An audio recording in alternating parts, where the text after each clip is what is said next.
C'est comme si j'étais dans le livre en fait. Dans ton univers à toi. C'est bien de lire et ça fait du bien. Ça me plaît parce que ça me fait voyager. Et on peut les partager avec les autres amis. Cet été, ça va être trop bien. Il y aura des lectures et des animations. Des jeux et des défis. On pourra rencontrer des écrivains. Partir un livre. Bonjour à tous et à toutes et bienvenue à cette conférence de presse autour de l'un des grands événements liés à la littérature jeunesse en France. Un événement qui fait des jeunes non pas des lecteurs et des lectrices mais des acteurs et des actrices de la littérature, qui va leur permettre de s'impliquer, d'échanger, de découvrir, d'expérimenter toutes les facettes de la lecture, bref de partir en livre puisque c'est le nom évidemment de cet événement, cette grande fête du livre pour la jeunesse qui va se tenir du 22 juin au 24 juillet cette année dans différentes villes de France. Alors cette conférence va réunir plusieurs des intervenants, des organisateurs et organisatrices de ce festival. Évidemment, Régina Tchando, bonjour. Bonjour. Merci beaucoup d'être avec nous. Vous êtes la présidente du Centre national du livre qui est l'organisateur de l'événement, mais aussi Céleste Surrugue, directeur général des éditions Albert René. Il y aura aussi Gauthier Morax qui est en charge du Livrodrome, il y aura Spiros Lacombe, coprésident de l'association DIY, Sophie van der Linden qui a créé une formidable sélection d'œuvres à destination de la jeunesse liées à la thématique de cette année, et puis les marraines du festival, et là vous allez avoir des surprises. Vous allez pouvoir découvrir le programme et l'émission incarnée par Partir en livre, vous allez pouvoir visionner différentes vidéos et puis écoutez voilà, les organisateurs et les organisatrices vous parler du contenu et vous partager leur regard sur cette manifestation. Alors pour commencer la conférence, j'aimerais laisser la parole à Régina Tchando, présidente donc du CNL, qui a pour mission, comme vous le savez, d'encourager la création et la diffusion d'ouvrages de qualité à travers de nombreux dispositifs d'aide aux acteurs et à la chaîne du livre. Et puis Partir en livre, bien sûr, est une excellente façon de promouvoir l'amour de la lecture auprès des jeunes. Et ça, Régina Tchando, c'est absolument primordial. Oui, c'est primordial, c'est essentiel. Et la dernière étude que nous avons réalisée au Centre national du livre sur le rapport des jeunes avec la lecture nous conforte dans le fait que nous devons tout mettre en œuvre pour que cette tentation des écrans qui les dévorent d'une certaine manière puisse être amoindrie par le goût de la lecture. Surtout pour le plaisir, d'ailleurs 80% d'entre eux disent qu'ils aiment lire quand ils en ont l'occasion, donc ça prouve que le plaisir de lire n'est pas remis en cause. Beaucoup d'entre eux aiment lire justement pour s'évader, s'enrichir, comme le disaient un petit peu les jeunes enfants que nous avons écoutés là à l'instant. Et puis les parties plus sombres de notre étude, si je puis dire, c'est le décrochage à partir de l'âge de 12 ans, en tous les cas à l'adolescence, un décrochage vraiment important. Le fait que 47% d'entre eux, lorsqu'ils lisent, aiment faire quelque chose en même temps, ce qui, du coup, menace quand même la concentration, l'attention, qui fait qu'on peut se laisser envelopper par un livre. Et je crois que lorsqu'on lit, ce qu'on aime aussi, c'est cette prison dorée, une véritable prison dorée de l'imaginaire d'un autre, qui peut retrouver d'ailleurs nos propres ressorts émotionnels. Donc, on a vraiment à cœur au Centre national du livre de faire en sorte que, en plus de l'accompagnement de toute la chaîne économique du livre, les auteurs, les traducteurs, les éditeurs, les libraires, les bibliothèques, les festivals, les salons, on a vraiment à cœur de porter de grandes ambitions pour la lecture, car quand on voit que quand même 80% des enfants déclarent aimer lire, on se dit que rien n'est fini, même si on sait une fois encore que le temps passé sur les écrans est disproportionné par rapport à celui qui est passé sur la lecture. Donc on fait tout pour rendre le livre présent partout, c'est un peu notre fil rouge. Et Partir en livre fait partie des événements que nous portons avec beaucoup d'enthousiasme. Et d'ailleurs, on rencontre aussi l'enthousiasme de nos partenaires, donc on ne se sent pas seul. Et on a, comme vous le savez, un autre festival littéraire qui a lieu à la fin du mois de janvier, qui s'appelle les Nuits de la lecture, qui s'adresse plus aux adultes, mais qui peut aussi s'adresser aux enfants. Et puis Partir en livre, qui est vraiment pour les enfants et les adolescents. Donc cette année, on a remporté encore, dans le cadre de l'appel à propositions, appel à projets que nous avons lancé, beaucoup de succès. Plus de 220 projets remarqués, mais qui vont s'inscrire je vais vous donner quelques chiffres, j'aime pas trop ça, mais malgré tout, ça illustre assez bien l'importance de cette manifestation. 3000 événements auront lieu en France, des événements qui peuvent aller de 2-3 jours à 3 semaines. Nous serons présents avec 850 auteurs dans plus de 800 bibliothèques, plus de 300 librairies.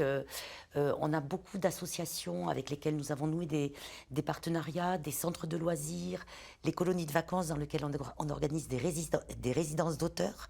On avait testé cela l'an dernier avec 14 auteurs et on était très satisfaits. Et surtout, les colonies de vacances et les enfants avaient dit à quel point ils avaient apprécié cette présence au long cours d'un auteur qui peut être avec eux pour raconter une histoire, réaliser un atelier d'écriture, un atelier d'illustration lorsque c'est l'illustration ou un illustrateur ou un dessinateur. Donc 3000 événements qui sont vraiment le livre à portée de tous. On essaye de sortir le livre de l'étagère, de le désacraliser et de l'amener au plus près des enfants, les pieds dans l'eau, dans des parcs et jardins, dans des caravanes, des bibliobus, avec, comme je vous le disais, des concerts dessinés, des ateliers d'écriture, des ateliers de contes dessinés en musique. Et on se réjouit qu'Idéfix, merci beaucoup, incarne notre thème cette année qui est l'amitié. Les Nuits de la lecture étaient consacrées à l'amour et on s'est dit que l'effet miroir de l'amour, c'était finalement l'amitié qui est probablement une des plus belles histoires d'amour.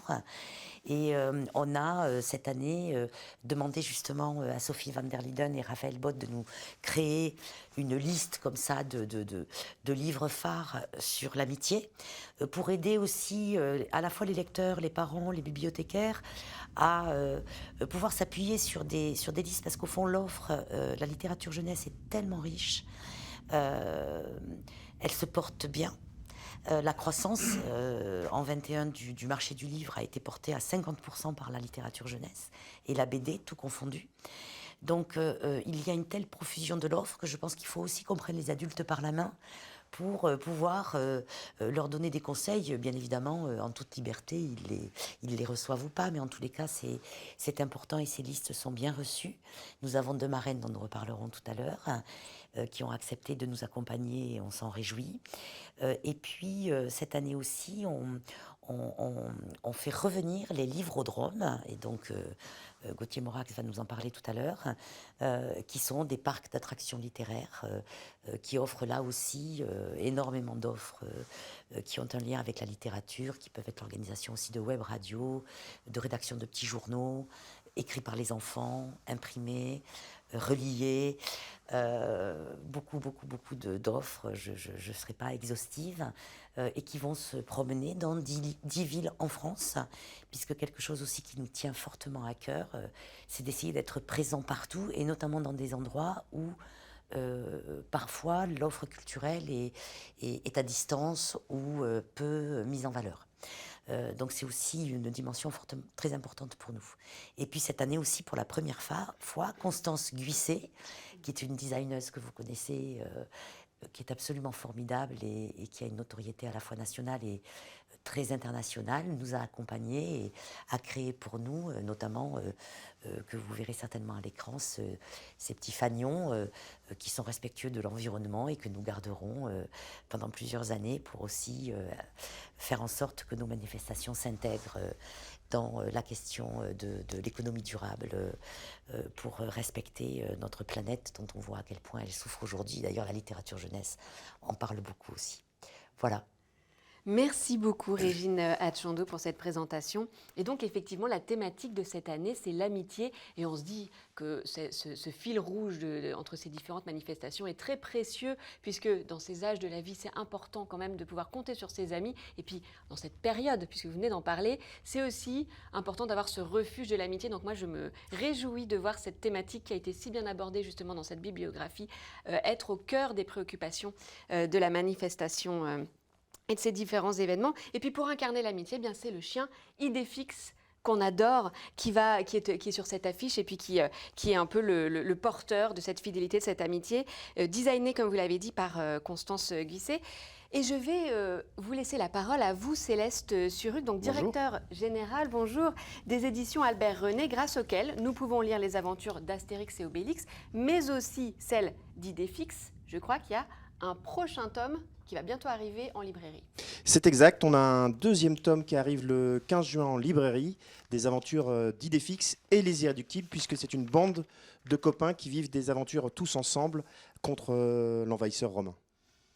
Alors, pourquoi avez-vous choisi de plonger dans cet univers d'Astérix pour parler aux enfants, aux jeunes de l'amitié ? Alors, le thème de l'amitié dans l'univers d'Astérix, c'est un thème vraiment fondateur, premier presque. On a ce binôme Astérix et Obélix bien connu, c'est vrai. On a dans Astérix toujours cette rencontre vers l'autre, des amitiés qui se créent avec les autres peuples, et tout ça finit par un banquet. C'est vrai dans les aventures d'Astérix, c'est aussi vrai dans les aventures d'Idéfix, et vous le verrez dans le prochain album. C'est la rencontre et l'entente de ceux qui sont différents, mais qui parviennent tout de même à former une équipe. Absolument, je crois que dans Idéfix, comme dans Astérix, il y a une belle leçon sur la différence, mais au-delà de la différence, l'universel. C'est-à-dire qu'on retrouve, au-delà des stéréotypes, chez les uns et chez les autres, ce qui fait l'humain. Mmh. Et puis qui mieux qu'Idéfix pouvait incarner justement cet ami fidèle, celui qui ne trahit pas, celui qui revient toujours et qui est toujours content de voir arriver sa troupe de copains. Alors c'est vrai on était ravis quand on a été sollicité que l'univers d'Astérix, qui est quand même le grand succès mondial de la bande dessinée, porte ou accompagne cette très belle fête de la lecture avec le CNL. Et dans cet univers d'Astérix, qui mieux, comme vous dites, qui mieux qu'Idéfix pouvait incarner aujourd'hui ce thème de l'amitié auprès des enfants. On sait que le personnage est le personnage préféré des jeunes. C'était aussi un vieux rêve d'Albert Uderzo et de René Goscinny de voir Idéfix vivre des aventures, ses propres aventures, avec toujours l'ADN d'Astérix, hein, les différents niveaux de lecture, l'humour, les références. Et ça, on le retrouve. Et c'est vrai que Idéfix est sûrement un très bon vecteur pour accompagner les enfants vers la lecture. D'ailleurs, quels sont les engagements des éditions Albert René pour la lecture et pour donner l'appétence de la lecture aux jeunes ? Je crois, et c'est René Goscinny qui avait ça toujours à l'esprit, c'est une qualité d'écriture, une qualité graphique où on considère vraiment le lecteur, l'enfant, avec un grand respect. René Goscinny disait qu'il fallait vraiment considérer non pas l'enfant comme un être différent, mais un adulte en devenir. Et on retrouve vraiment ça dans les ambitions d'écriture des aventures d'Idéfix. Alors d'ailleurs, je ne sais pas si je me trompe, mais il me semble qu'on me racontait que le nom d'Idéfix avait été choisi par un concours auprès de jeunes lecteurs. Il y a des années de ça, c'est mon père qui se souvenait de ça. Vous avez absolument raison, c'est ce qui s'est passé. Idéfix apparaît seulement dans le tome 5 des aventures d'Astérix, le Tour de Gaulle. Et à l'époque, ce petit chien est à la sortie d'une charcuterie de Lutèce et va suivre les héros tout au long de l'album jusqu'à la fin de l'album. Et à l'époque, la série est prépubliée dans un magazine qui s'appelait Pilote. Ce petit chien n'a pas de nom jusqu'à la fin de l'album, mais rencontre un très grand succès. Il y a des courriers qui arrivent au journal en disant « mais on l'adore ce petit chien, est-ce qu'il va rester avec nos héros ?» Les auteurs acquiescent et lancent un concours en disant « mais comment on va l'appeler ?» Et effectivement, il y a trois lecteurs qui sont venus avec cette idée d'Idéfix pour baptiser ce chien. Et donc, c'est les lecteurs qui ont baptisé le chien. Et donc, une histoire longue entre les jeunes lecteurs et vos éditions Albert René. Merci beaucoup pour cette intervention. Merci à vous. Céleste Surrugue. Et maintenant, il est temps pour vous, Régine Atchondo, de nous présenter la première marraine de cette édition à travers, je crois, une vidéo surprise. Voilà. Donc notre première marraine est Christelle Dabos. qui est parfaitement identifié par les enfants et les adolescents, enfin les jeunes, je dirais, pour son livre qui a été un gros succès, qui s'appelle La Passe-Muraille, édité chez Gallimard Jeunesse. Et donc, je crois que cette vidéo va nous faire rencontrer Christelle, qui a accepté et on en est ravis.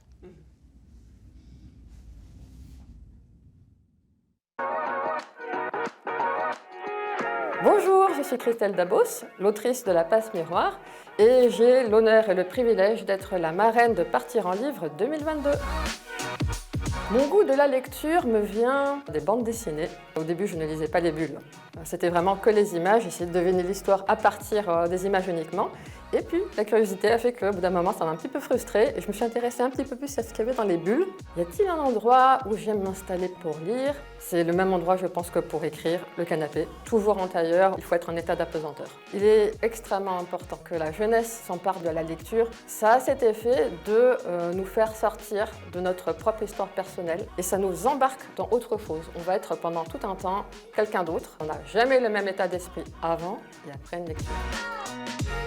Je pense que je fais partie de nombreuses personnes qui sont tombées dans la marmite Harry Potter. C'était cette période préhistorique où ils n'étaient pas tous sortis et j'ai fait l'expérience extrême de la frustration. C'est excellent la frustration parce que ça développe la créativité, ça m'a donné envie de prolonger l'histoire. Et là, je me suis mise à écrire. C'est ce qui m'a vraiment propulsée dans l'écriture fleuve. Est-ce que je pourrais vivre sans livre? Lire, ça fait vraiment partie du processus d'écriture. Donc, je pense que je serais vraiment mal en fait, s'il n'y avait vraiment plus de livres du tout. L'écriture au bout d'un moment finirait peut-être par se tarir et j'aurais plus de langage, j'aurais plus rien, ce serait le silence. Si je devais recommander une lecture sur le thème de l'amitié, ce serait Libérer l'ours de Carole Trébor. C'est une classe de lycéens qui montent un club de théâtre et qui vont monter une pièce pour rendre hommage à leur professeur qui est malade. C'est la première fois que je pleure 3 fois sur une même lecture. Je précise que les larmes, c'était de l'émotion.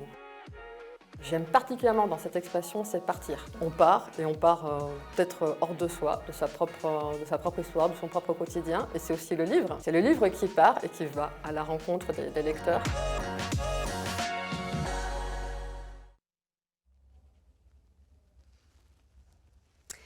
Et voilà, nous nous réjouissons donc de cette belle collaboration avec Christelle Davos, marraine de Partir en livre. Et Partir en livre, ce sont aussi des temps forts qui vont se décliner au long de ces 4 semaines et quelques jours d'ailleurs entre donc le 22 juin et le 24 juillet, en mobilisant des professionnels du livre et des structures, le monde associatif, de nombreux partenaires publics et privés.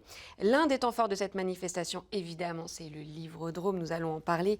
C'est un véritable parc d'attractions littéraires itinérant qui est unique en France et qui propose une grande variété d'activités, de rencontres liées au monde du livre et à la littérature. Il va traverser le pays, il va s'installer dans différentes villes, Paris d'abord, Marseille, Liévin, Saint-Dié-des-Vosges, Toul, Mont-de-Marsan, Montpellier, Pamiers, Bergerac et Saint-Étienne. Et la première étape de ce grand tour donc de France, ce sera Paris le 22 juin prochain, avec le lancement de la 8e édition de Partir en livre. Et ce sera une journée très particulière avec une dizaine d'attractions proposées toute la journée à l'hôtel particulier de la rue de Verneuil, qui est le siège du CNL. Partir en livre, ce sera aussi d'autres temps forts. Il va y avoir des expositions dans les gares. Je crois que c'est en partenariat avec la SNCF. 3 gares sont concernées. Paris-Gare de Lyon, Montpellier-Saint-Roch et puis la gare de Saint-Dié-des-Vosges. Il y aura de la publicité, des événements en librairie, des résidences d'écrivains, vous en avez parlé, dans des colonies de vacances, qui est une idée très rafraîchissante. Il y aura plus de 100 000 euros de chèques lire offerts dans toute la France et les Outre-mer pendant la durée de la manifestation. Voilà, ce sont des chèques qui permettent aux jeunes d'acheter des livres et puis des coéditions conçues spécifiquement pour Partir en livre qui seront distribuées également gratuitement sur les lieux des événements. Alors là, ce seront 20 000 exemplaires. De 3 livres destinés à des lecteurs de différentes tranches d'âge. Pour les plus petits, c'est L'ami du petit tyrannosaure de Florence Sévos, illustré par Anaïs Vaugelade. C'est à l'école des loisirs. Idées fixes et les irréductibles, bien sûr. Pour les plus grands, c'est aux éditions Albert René, on vient d'en parler. Et puis Le bourgeois gentilhomme, là pour les un petit peu plus grands, illustré par Bérengère Delaporte, ça c'est chez Flammarion, jeunesse. Et chaque livre sera accompagné d'un texte d'introduction de Partir en livre. Voilà. Et il y a une quatrième nouveauté, quatrième projet qui est une nouveauté cette année, c'est un livre audio Jefferson de Jean-Claude Mourleva chez Gallimard Jeunesse. Et donc là, on écoute, on ne lit pas. Alors maintenant, nous avons accueilli Gauthier Morax. Bienvenue. Vous êtes le concepteur et le directeur de ce fameux Livrodrome et je me réjouis de m'entretenir avec vous. Cher Gauthier, alors, qu'est-ce que c'est que le Livrodrome? Vous en parlerez sûrement beaucoup mieux que moi. Le Livrodrome, c'est un projet qui est né en 2018 dans le cadre de Partir en livre. L'idée, ce que c'est un parc d'attractions littéraires. C'est-à-dire que c'est l'idée de reprendre un peu l'image de ce qu'est une fête foraine et de pouvoir proposer comme ça, pendant une journée ou deux, dans une dizaine de villes que vous avez citées, 15, 16, 17 attractions qui sont des dispositifs de médiation, pour certains assez classiques, des ateliers d'écriture, d'illustration, des ateliers aussi, on en reparlera, de découverte des métiers du livre, pour d'autres beaucoup plus inédits, ludiques, participatifs, multimédia, qui vont permettre à des milliers de jeunes de 10 à 18 ans de découvrir le livre sous de multiples facettes, en déambulant et en papillonnant dans ce parc d'attractions un peu inédit dans son format. Alors, quel sera le programme? Est-ce que vous avez des activités spécifiques à annoncer? Alors, le programme. Dans chaque ville, le Livrodrome propose 12 attractions. Je vous parlais des ateliers d'écriture, d'illustration, de découverte de métiers du livre, une cabine d'ordonnance littéraire, du karaoké littéraire. Une cabine d'ordonnance littéraire avec un docteur livre.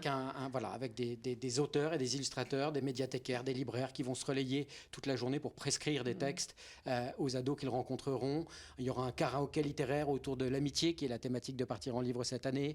Vous parliez de Molière à l'instant. Nous allons fabriquer une borne à tatouage éphémère autour de Molière pour savoir quel personnage de Molière nous serions.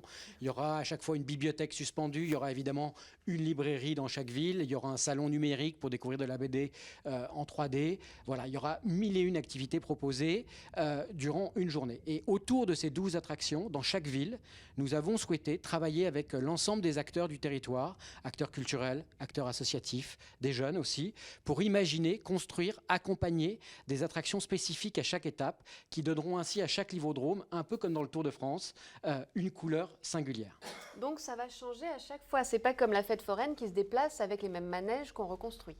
Disons qu'il y a à chaque fois 12 attractions identiques avec des partenaires différents. Les auteurs ne sont jamais les mêmes, les illustrateurs non plus. Et puis en plus de ces 12 attractions, nous accompagnons 3, 4, parfois 5 attractions supplémentaires dans chaque ville, proposées par les acteurs du territoire, avec lesquels nous avons travaillé depuis maintenant près d'un an, pour imaginer ces dispositifs, comme je le disais, un peu inédits. Voilà. Alors qui sont les partenaires de ce beau projet du Livrodrome ? Ils sont multiples.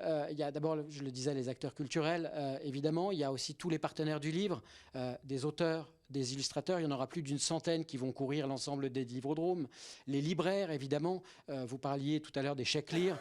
Dans chaque ville, nous distribuerons près de 400 chèques lire grâce au soutien du Centre national du livre, qui permettront à des jeunes de se procurer des livres, soit le jour même dans l'espace librairie, qui est toujours tenu par des librairies indépendantes. L'idée étant de soutenir aussi l'activité des libraires indépendants. Voilà, il y aura les médiathécaires aussi, qui dans chaque ville sont impliqués. Pas simplement pour tenir l'espace de lecture du Livrodrome, qui est donc la bibliothèque, mais pour, et c'est une nouveauté cette année, permettre aux jeunes qui viendront au Livrodrome de s'inscrire dans le réseau de lecture publique pour qu'au-delà d'une dimension un peu éphémère du Livrodrome sur une journée ou deux, eh bien, ça puisse laisser des traces tout au long de l'année et permettre à des jeunes de se rendre dans des lieux où souvent ils ne se rendent pas. Voilà. Et puis il y aura, et c'est une dernière nouveauté, des professionnels du livre, des artisans du livre. Nous avons voulu cette année proposer un nouvel espace qui s'appelle la Manufacture, destiné à faire découvrir la diversité des métiers autour du livre. Des métiers classiques, libraires, éditeurs, bibliothécaires, des métiers beaucoup plus rares, graveurs sur pointe, imprimeurs typographiques, il y en a comme ça, relieurs, maquettistes, voilà. Et puis des nouveaux métiers du livre, que ce soit autour de l'adaptation du livre sur le numérique, des booktubeurs, des booktokers, qui seront invités et qui proposeront comme ça tout au long de la journée des ateliers pour inviter les jeunes à découvrir ces nouveaux métiers et pourquoi pas susciter des vocations. Des booktokers, ça c'est incroyable. Et où est-ce qu'il faut que j'aille si je veux avoir un tatouage éphémère Molière ? Dans toutes les villes, puisque ça fait partie de ces 12 attractions communes. Voilà. Alors, je vais mettre des petites épingles sur mes lieux de vacances pour ne pas rater le Livrodrome. J'en veux un. Eh bien, écoutez, j'espère qu'on vous y retrouvera. Évidemment, Les derniers partenaires sont les partenaires qui ont permis la réalisation de cette aventure assez incroyable. Je pense évidemment au Centre national du livre, sans qui cette aventure n'aurait jamais été possible, et donc Partir en livre et le ministère de la Culture. Je pense à la Fondation du Crédit Mutuel, à la SOFIA, à la Fondation La Poste, et puis à l'ensemble des partenaires dans chaque étape. Évidemment, les villes partenaires, les 10 que vous avez cités tout à l'heure. Je crois que Régine disait tout à l'heure à quel point il était important d'aller dans des lieux aussi éloignés du livre où Partir en livre n'est pas forcément présent. C'est le cas à Liévin, c'est le cas à Pamiers, c'est le cas à Bergerac, c'est le cas à Mont-de-Marsan. L'intérêt de ce livre room, c'est aussi de susciter comme ça des envies pour, pourquoi pas imaginer des projets Partir en livre dans les années qui suivent. Donc pour nous, c'est extrêmement important d'y aller. Et je remercie pour ça évidemment les villes, mais aussi les régions, les départements, les dispositifs, les préfectures, avec les dispositifs quartiers prioritaires de la ville qui nous permettent de réaliser ce projet pendant un mois, du 22 juin au 22 juillet prochain. 24 juillet, ça. Le Livrodrome s'arrêtera à Marseille le 22 juillet. D'accord. Eh bien, merci beaucoup Gauthier Morax pour cette belle présentation qui donne envie d'aller faire un tour de France avec le Livrodrome. Et maintenant, alors, parole aux jeunes lecteurs et lectrices avec une vidéo dans laquelle nous allons pouvoir les entendre s'exprimer sur leur amour des livres. Je fais un peu beaucoup d'écran, mais quand je m'y mets, je me sens vraiment bien en train de lire. Ouais. Moi, quand je lis, ça sert à m'évader parce que je me vois dans ce monde. Des fois, je m'ennuie beaucoup et j'ai des livres chez moi et j'en profite parce qu'il y a beaucoup d'histoires et que tu peux lire. Et ça t'apprend à lire. Moi, je sais pas si vous, ça fait ça. Moi, quand je me sens en colère, triste, et le lire, c'est comme une grotte avec tous mes amis à l'intérieur qui me disent ça va aller, t'inquiète pas, quoi. Un livre, c'est mon ami, quoi.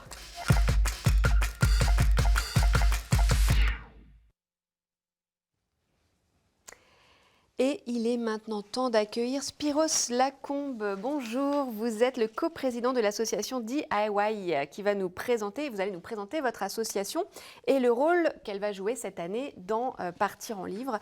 Alors Spiros Lacombe, est-ce que vous pouvez nous parler d'abord, nous dire quelques mots de cette association dont j'aime beaucoup le nom, parce que c'est un jeu de mots qui me fait rire, DIY.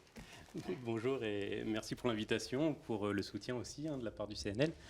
Oui, DIY, ça va nous suivre un peu tout le temps. On est une jeune association, mais c'est parti d'un mauvais jeu de mots avec la ville de Die, dans la Drôme, donc au pied du Vercors, et le terme anglais DIY, Do It Yourself. Donc on n'a pas prévu de festival à Hawaï encore, mais l'idée c'est vraiment de faire des festivals qui soient de la bricole, où on sort le livre, comme vous le disiez, de l'étagère, et on fait avec les auteurs, on s'amuse, on essaye, on se rate, on se trompe, on expérimente, mais toujours dans une idée ludique et festive. Là, vous êtes un événement labellisé par Partir en livre. Hein. Voilà, c'est la 2e édition. On a eu la chance d'être labellisé l'année dernière avec un premier festival qui s'est très bien passé. Et cette année, on remet le couvert pour une deuxième édition plus ambitieuse qui va durer 4 jours, avec cette idée, encore une fois, d'animer un territoire rural, entre guillemets, entre rural et petite ville, et d'aller au contact des gens qui, même si on a un public assez friand de lecture dans notre coin, on en est heureux, quand même aller au contact de gens qui ont moins l'habitude de lire, et de participer aussi avec des partenaires qui sont peut-être un peu plus éloignés des livres, même si évidemment on travaille avec la bibliothèque, le théâtre, les librairies. On va aussi travailler avec les EHPAD, avec l'école, on va faire des randonnées en haut des montagnes, dans les rivières, des choses comme ça. Donc toujours de le sortir de son étagère et de réutiliser par exemple des commerces vides, des commerces vacants, de réinvestir les villes, d'en créer un événement qui dynamise et qui participe à la dynamique du territoire. Voilà, vous faites jaillir l'étincelle en sortant les livres et des rayonnages. Et quel est votre projet avec Partir en livre spécifiquement ? Alors cette année, on a la chance, on travaille avec les éditions Biscotto qui ont bien voulu nous accompagner. Donc ça va durer 4 jours, du 29 juin au 2 juillet. Vous pouvez voir l'affiche en ligne avec une belle image tirée d'un livre de Charlotte Lemaire, qui est une des auteurs invitées.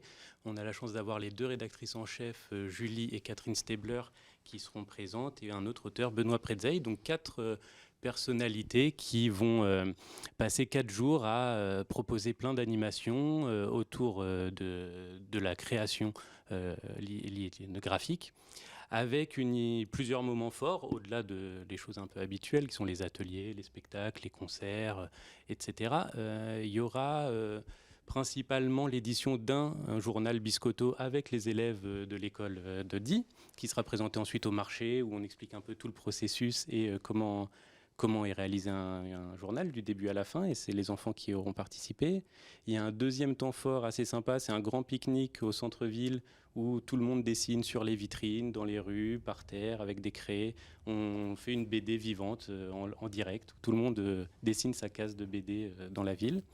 Et puis le dernier moment temps fort, c'est une boum dessinée pour les enfants, où ils préparent un peu des dessins et sur la base de musique, ils dessinent en direct pour une soirée où tout le monde peut observer, participer. Puis au bout d'un moment, on leur prend la place, ils vont se coucher, il y a une grosse fête dessinée avec un DJ et un concert, et tout le monde peut mettre la main à la pâte. Je veux aller à cette boum. Alors, quelles sont les dates ?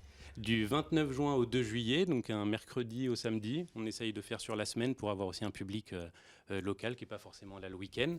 Et c'est en journée, en soirée et partout dans Die et un petit peu autour. Eh bien, merci beaucoup Spiros Lacombe pour cette présentation. Et maintenant, nous allons avoir le plaisir d'écouter et de voir un nouveau témoignage de lecteur. Merci.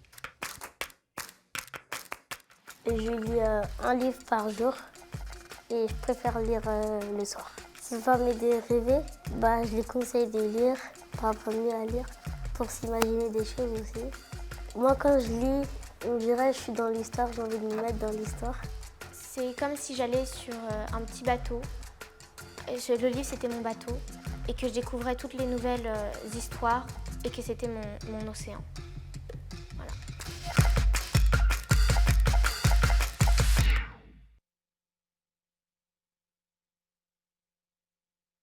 Nous avons accueilli sur ce plateau la musicienne, chanteuse, autrice et marraine de Partir en livre. Bienvenue Olivia Ruiz. Merci beaucoup. Alors qu'est-ce que vous ressentez face à ce rôle de marraine d'un tel événement qui met la littérature au cœur de la jeunesse? J'imagine que c'est quelque chose qui vous touche. Bien sûr, d'abord ça m'a renvoyé à l'enfant que j'étais et qui très clairement a noyé son ennui dans la lecture et a du coup rencontré d'immenses bonheurs. Donc première chose que j'ai pensé suite à cette proposition, c'est à l'enfant que j'étais en me disant quelle chance ils ont d'avoir cette opération aujourd'hui. Qu'est-ce que j'aurais aimé qu'on mette les livres moi aussi à portée de ma main. Qu'est-ce que j'aurais aimé que certains de mes amis qui sont très complexés par cet objet quand même qui est immense et qui du coup aujourd'hui ont du mal à lire mes livres parce qu'ils n'ont pas osé un jour.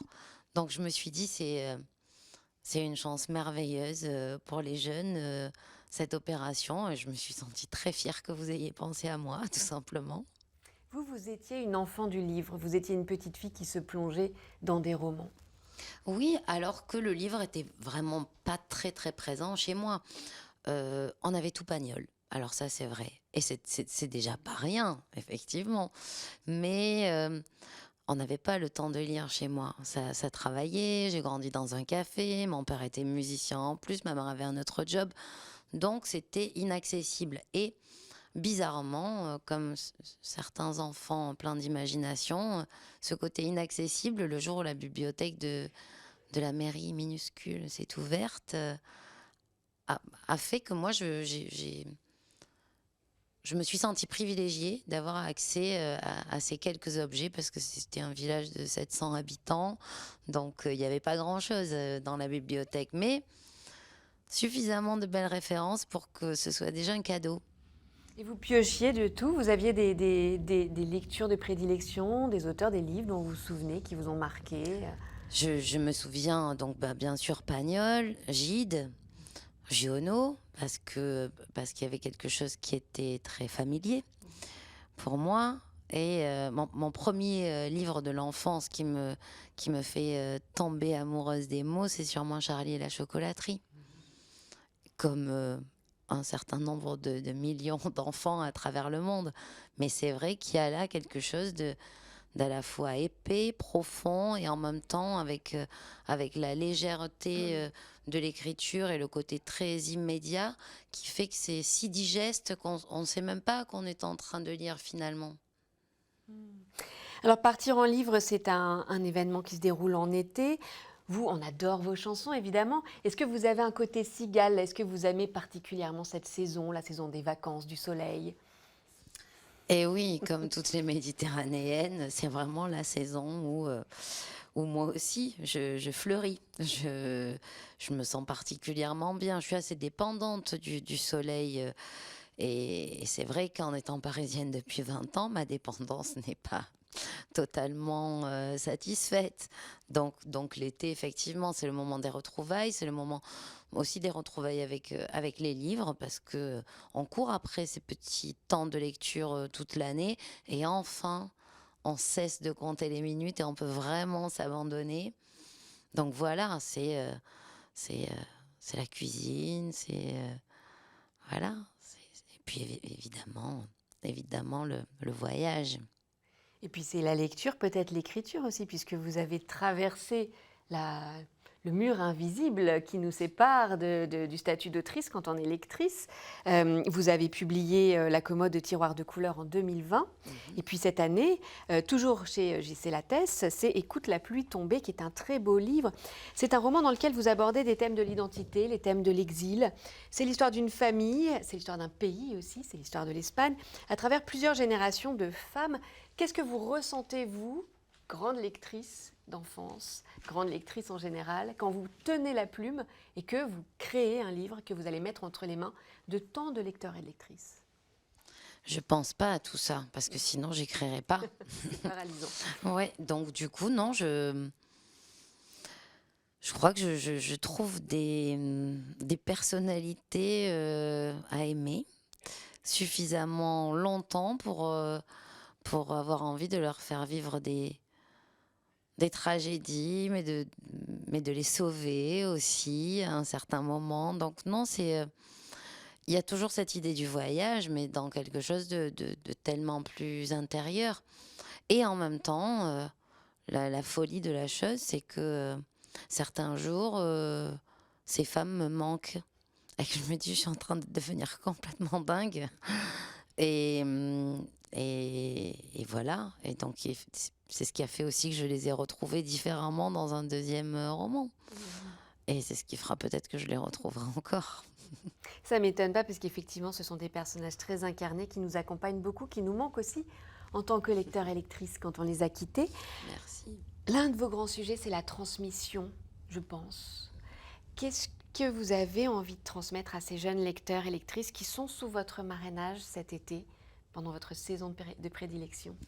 J'ai envie de leur rappeler à quel point c'est une chance de pouvoir voyager sans moyens et sans bouger. C'est ça qu'on oublie souvent.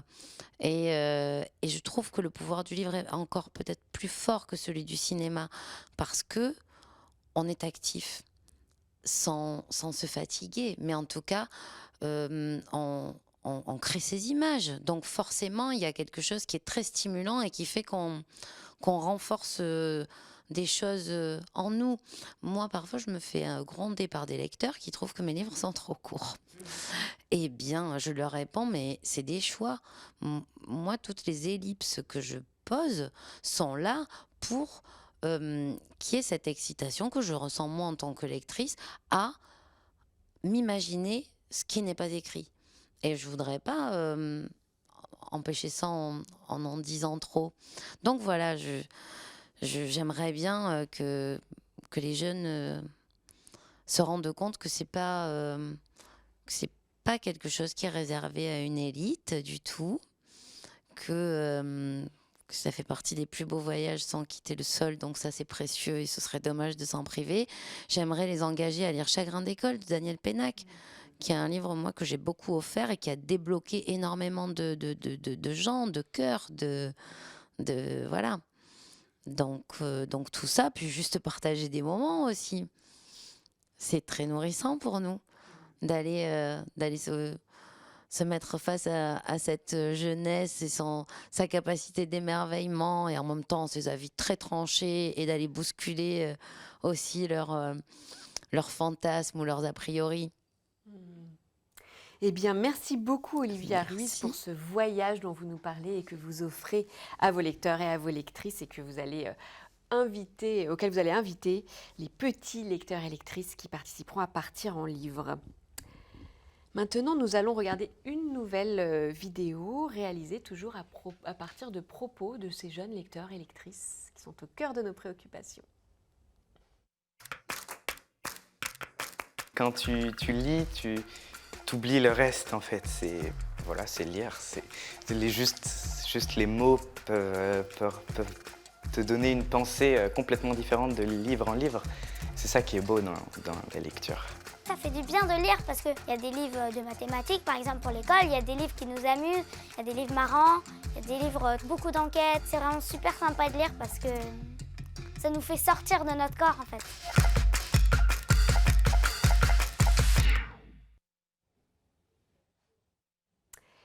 Et bonjour Sophie van der Linden qui nous a rejoint. Bonjour. Enchantée de vous accueillir sur ce plateau. Alors vous êtes romancière et critique littéraire, vous êtes spécialisée évidemment dans la littérature jeunesse et vous avez réalisé avec la journaliste Raphaël Bott une bibliographie que j'ai trouvée formidable. Elle est très bien faite, elle est passionnante. Donc ce sont des romans jeunesse liés évidemment au thème de l'amitié. On s'y plonge, on découvre des livres qu'on n'a pas forcément lus, on retrouve des livres qu'on a adorés, qu'on a envie de relire. Et puis il y a des idées de livres qu'on peut lire seul ou des lectures qu'on peut partager. Donc ça, c'est très ingénieux. J'ai trouvé ça vraiment super. Est-ce que vous pouvez nous dire comment, parce que c'est un travail énorme, comment est-ce que vous avez élaboré cette bibliographie ? On est parti de l'adage de Maurice Sendak, l'auteur de Max et les Maximons, qui dit « Chaque livre doit compter sa part de fantastique ». Et le fantastique, nous, on l'a pris au sens premier de formidable. Parce que c'est vrai que quand on choisit 50 livres, de toute façon, sur les lieux de Partir en livre, il y aura plein de livres, il y aura des boîtes de bibliothèques ambulantes, il y aura des cantines, enfin que sais-je. Mais quand on fait une bibliographie, on se dit vraiment qu'il peut y avoir une rencontre qui va se produire entre un enfant et un livre, donc on les choisit très très soigneusement. Et alors précisément, il n'y aura pas que des romans, hein, vraiment. D'abord, il y a pour tous les âges, c'est-à-dire vraiment des bébés aux grands enfants. Hein, les grands enfants, c'est les young adults. Donc il y a vraiment un grand panel. Et puis justement, on a vraiment cherché à aller convoquer tous les genres littéraires présents dans l'édition jeunesse. Donc il y a bien entendu des albums, bien entendu des romans, illustrés ou pas, mais aussi on a beaucoup tenu à ce qu'il y ait des mangas, des bandes dessinées, de la poésie, du théâtre. Donc vraiment avoir une très très grande diversité en fin de compte de propositions. Et puis cette diversité, elle s'incarne aussi dans les choix qu'on a pu faire par rapport à cette thématique. On a essayé de ne pas être trop évidente. Alors, il y a de l'évidence, par exemple, avec les classiques. Donc ça, je pense que ça va être des points d'appui qui vont permettre pour le grand public vraiment de se reconnaître aussi dans des lectures et dans une logique de transmission. Mais on a vraiment essayé de ne pas être dans le trop évident et de finalement multiplier les points de vue ou les angles d'approche de cette question de l'amitié. Parce que l'amitié, oui, c'est la joie, c'est l'allégresse, c'est le bonheur, mais ça peut aussi être un peu l'exclusion, la solitude, l'ennui, l'ami qui ne se révèle pas voilà, aussi aimable qu'on l'imaginait. Donc voilà, on a essayé de varier complètement ces approches tout en se rappelant qu'on est en vacances, à la plage, à la campagne, dans des villes où on est dans une ambiance estivale. Donc on a aussi pensé à cette dimension-là dans les choix qu'on a faits, et y compris pour certains d'être dans des lieux où on peut s'ennuyer, un peu vide, donc avec une forme d'errance. Et qu'est-ce qui fait qu'on va sortir de cette posture-là. Donc voilà, alors on a aussi convoqué pour cette bibliographie quatre acteurs de la littérature jeunesse et qu'on a repéré pour leur lien avec l'amitié, notamment l'autrice illustratrice Katharina Valks, qui est vraiment dont tous les albums mettent en scène des situations d'amitié. Donc pour les petits, un romancier, Benoît Mainville, qui vraiment a des romans superbes avec des personnages, voilà, vraiment il est incontournable. Et puis aussi, on ne se dit pas que des auteurs finalement, et donc une éditrice, Géraldine Chaugnard, parce que le catalogue de la petite maison d'édition Cambouraki, c'est très très riche, plein de petites pépites qu'on a mises dans la bibliographie, et voilà, et chacun s'exprime en fait sur son ressenti, sur sa vision de l'amitié. Et puis on a enfin un libraire, alors qui depuis a été sacré par Livre Hebdo libraire de l'année, Simon Roguet de la librairie Aime Lire, et chacun nous propose sa petite liste, sa playlist aussi de livres, donc c'est une recommandation supplémentaire, voilà. Et vous, Sophie van der Linden, si vous deviez n'en garder qu'un seul? Alors, écoutez, est sorti tout récemment, donc est vraiment sur les tables de librairie, on l'a incorporé tout juste dans la bibliographie, un album tout carton de Claire D, Qui veut jouer avec moi. Et je trouve que c'est vraiment, voilà, la bande-annonce de Partir en livre, c'est coloré, c'est vraiment pop. On a 2 enfants qui, dans un dialogue de page en page, et c'est vraiment un livre qu'on peut proposer aux tout petits, voire même vraiment aux bébés, et même, enfin, je veux dire, on peut avec les ados. Et c'est vrai, j'ai oublié de rebondir sur ce que vous disiez, qui pour nous a été très important, c'est de réfléchir les usages aussi qui allaient être faits de ces livres. Et donc, on a deux petites pastilles qui signalent des livres à lire tout seul. Donc vraiment, voilà, le livre qu'on donne à un enfant qui va se mettre tranquille dans son transat, et puis vraiment une lecture intime. Et puis des livres à partager, qu'on va pouvoir raconter à un groupe, dans des lectures à haute voix, dans des lectures théâtralisées. Voilà, on a imaginé des livres qu'on pourrait vraiment partager en groupe et entre amis, donc sur les lieux de Partir en livre. Eh bien, absolument formidable. Merci beaucoup, Sophie van der Linden. Et maintenant, je vais laisser la parole à Régine Atchondo, qui tient à remercier les différents partenaires, les nombreux partenaires de Partir en livre. Oui. Et alors là, excusez-moi, mais pour ne pas en oublier, j'avoue que je prends ma petite liste parce que je ne veux vexer personne, d'autant qu'on a une relation de grande qualité avec nos partenaires et donc je ne voudrais pas qu'ils soient déçus d'un oubli. Alors, Gare et Connexion, tout à l'heure, vous avez fait référence à Gare et Connexion, effectivement, pour le partenariat Gare de Lyon à Montpellier et à Saint-Dié-les-Vosges. Donc ça, c'est notamment Gare de Lyon, c'est Idéfix qui sera à l'honneur. Donc on est très heureux. Nos partenaires médias, Le Parisien et Aujourd'hui en France, le journal Le Point, Lire, le magazine littéraire, J'aime lire, je bouquine, Magique Maman, Citizen Kid, Manga News et nos partenaires historiques que sont France Bleu et France Télévisions et notamment sa marque pour les jeunes qui est formidable et qui s'appelle Oku. Je voudrais aussi remercier McDonald's qui pourvoit le Centre national du livre et donc Partir en livre en chèque lire, les fameux chèques lire que vous avez décrits. Et ça, c'est aussi quelque chose de très très important parce que c'est très important que les enfants repartent avec un livre. Donc il y a ceux qu'on coédite et qu'on leur donne, il y a ceux qui vont pouvoir acheter en librairie grâce au chèque lire, certains du CNL et beaucoup de McDonald's. Donc ça, c'est un partenariat auquel on tient énormément, outre le fait, comme vous le savez, que le groupe McDonald's édite aussi des livres jeunesse qu'ils offrent avec le Happy Meal dans leur magasin. Nous avons un partenariat formidable avec le Pass Culture, qui va vraiment mettre en valeur les actions. Et comme vous le savez, l'application du Pass Culture permet de géolocaliser en fonction de l'endroit où on se trouve ce qui se passe autour de soi. Donc ça, c'est vraiment, ça prend tout son sens.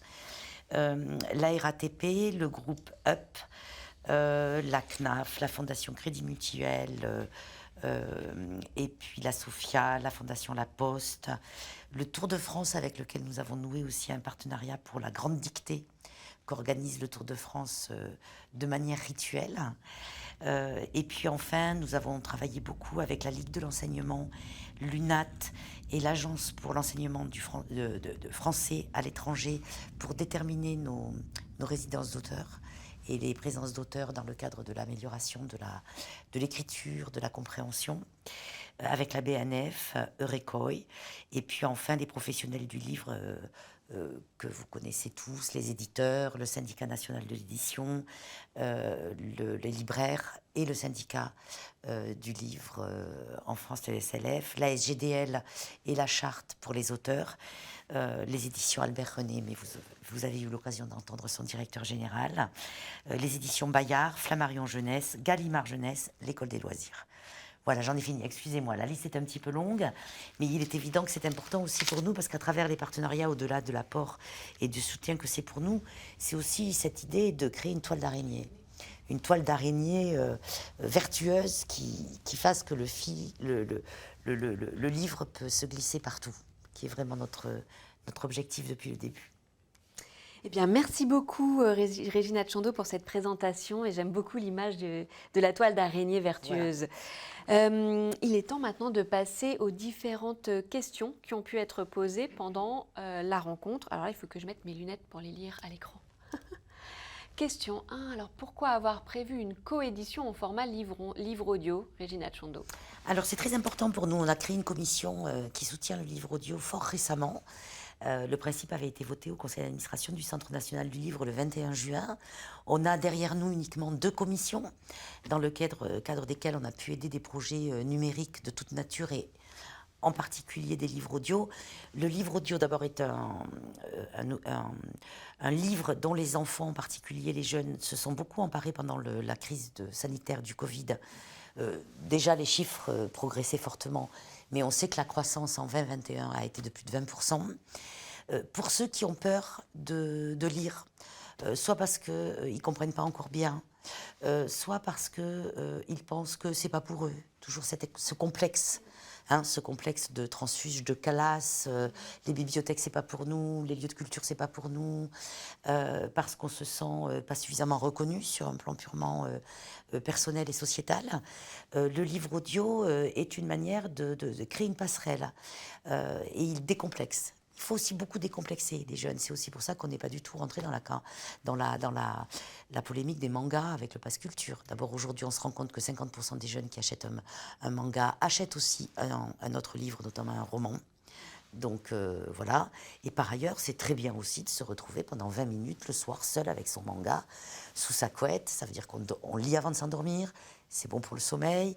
Une fois de plus, je suis peut-être un peu ringarde parce que je suis plus une jeune dame, mais il faut faire attention aux écrans. C'est très, très, très mauvais pour le cerveau, les écrans aussi. On n'en parle pas beaucoup de ce que ça crée sur la santé psychique des adultes comme nous, mais aussi des jeunes et des enfants.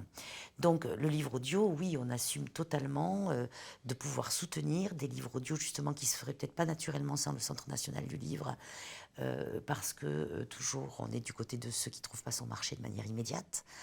Beaucoup dans nos aides. Et donc, c'est très, très important d'avoir une offre singulière de livres audio pour tous les âges et qui permet aux enfants de se jeter à l'eau s'ils ont peur de s'ennuyer ou de ne pas arriver à se concentrer suffisamment sur un livre. Merci pour cette réponse très éclairante. Alors, est-ce qu'il y a d'autres questions qui ont été posées? Oui. Comment ont été choisis les ouvrages de la bibliographie? C'est pour ça. Et oui, c'est très difficile parce que 50 livres, c'est rien du tout. Alors, il faut absolument abandonner l'idée qu'on va faire un panel représentatif, que tous les auteurs très importants vont s'y trouver. On ne peut absolument pas réfléchir comme ça, sinon on risque de faire quelque chose de trop figé. Donc, on est parti. Donc, la bibliographie est organisée et présentée par âge. Et vraiment, pour chaque âge, on a réfléchi quel livre va vraiment bien fonctionner. Et puis, ensuite, c'est des logiques aussi vraiment de diversification pour chaque âge. C'est-à-dire qu'on essaye de mixer les genres et puis aussi de se dire, là, si on a un livre qui est un petit peu plus, dans une tonalité un petit peu plus lourde, on va choisir des choses un peu plus peps à côté. Donc, on a aussi essayé d'équilibrer énormément vraiment les choix qu'on faisait, et puis aussi de les équilibrer par éditeur, d'avoir à la fois de très grands éditeurs remarquables, et puis aussi des petits éditeurs qui font des choses fabuleuses. Donc on a aussi géré ces équilibres-là. Et combien de temps ça vous a pris de faire ce travail? C'est un travail au long cours. Et puis on est deux, avec Raphaël Bott, journaliste. On a aussi chacune notre manière de considérer la littérature jeunesse. Donc c'est beaucoup de discussions. Mais c'est très plaisant de faire ça parce que c'est quelque chose qu'on fait en positif. C'est-à-dire que on se dit pas, oh là là, lesquels on va pas pouvoir mettre. On se dit, mais qu'est-ce qu'on va retenir? Qu'est-ce qu'on va mettre en avant? Et c'est finalement quelque chose de très très plaisant à faire, et on espère que ça donnera. Alors vraiment, encore une fois, c'est une liste qui doit être un point de départ, qui doit permettre des rebonds, de tirer des fils. Je parlais tout à l'heure de Katharina Valks. Si on aime le livre que nous, on en a mis qu'un dans la bibliographie, bien sûr, on tire ce fil et puis on va chercher tous les autres albums de cet auteur, ou repérer un petit éditeur et continuer à chercher d'autres livres de cet éditeur. Donc c'est vraiment une première proposition dont on doit absolument s'emparer tout à fait librement. Et puis vous en parliez, mais c'est tout à fait ça, c'est la joie de recommander des livres et d'imaginer, j'imagine que vous partagez ça aussi, Régina Tchando, la joie d'imaginer la réception, l'émotion que va procurer un livre sur un petit lecteur ou une petite lectrice. Oui. Et c'est ça qui est touchant. Et les jeunes manifestent le désir d'être accompagnés dans leur choix par leurs copains, par les réseaux sociaux. C'est aussi pour ça qu'on a développé au Centre national du livre des podcasts et une plus grande visibilité du livre sur les réseaux sociaux. Et puis bien sûr les enseignants et les parents et surtout la mère. Mais ça a l'air d'évoluer. Pas pour l'instant. Je pense que dans les prochaines études, le rôle du père, j'espère, ce sera rééquilibré. Mais c'est vrai qu'aujourd'hui, c'est quand même très majoritairement les mères qui lisent l'histoire du soir, achètent des livres, vont en bibliothèque. Voilà. Et même parmi les professionnels, beaucoup de femmes sont présentes en bibliothèque jeunesse. Donc c'est vrai que... Après, ceux qui découvrent vraiment la richesse, la diversité de ce monde regrettent de ne pas s'y être intéressés plus tôt. En tout cas, si on veut des chiffres et des informations très intéressantes, on peut se plonger dans l'étude que vous aviez faite, qui est disponible en ligne, sur les habitudes de lecture des jeunes, qui est une étude absolument captivante. Alors, cette conférence de presse arrive à sa fin, puisque je vois qu'il n'y a plus de questions, même sans mes lunettes, j'arrive à lire. Je vous rappelle bien sûr donc les dates de l'événement Partir en livre, c'est du 22 juin au 24 juillet. L'événement est bien sûr présent, on en a parlé sur les réseaux sociaux, Twitter, Facebook, Instagram et YouTube. Et vous pouvez jouer en partenariat avec France Télévisions et Citizen Kid sur l'Instagram de Partir en livre pour gagner des places pour le parc Astérix et donc peut-être croiser en vrai, en chair et en poil, Idéfix, la mascotte de l'édition. Il y aura une chasse aux livres dans Paris le 22 juin en lien avec Bayard Jeunesse. Pour en savoir plus, il faut suivre l'événement toujours sur les réseaux sociaux. Et puis ne pas oublier le hashtag Partir en livre qui vous permettra donc de rester connecté à l'événement avant, pendant et même après l'édition de cette année. Voilà, je vous remercie beaucoup Régina Tchando, je vous remercie beaucoup Sophie, merci à tous et à toutes pour avoir participé et pour nous avoir écoutés aujourd'hui. Et puis bien sûr, un très bon festival Partir en livre. Et je crois qu'on va maintenant regarder une vidéo teaser, une dernière pour conclure. Partir un livre et vive le métier!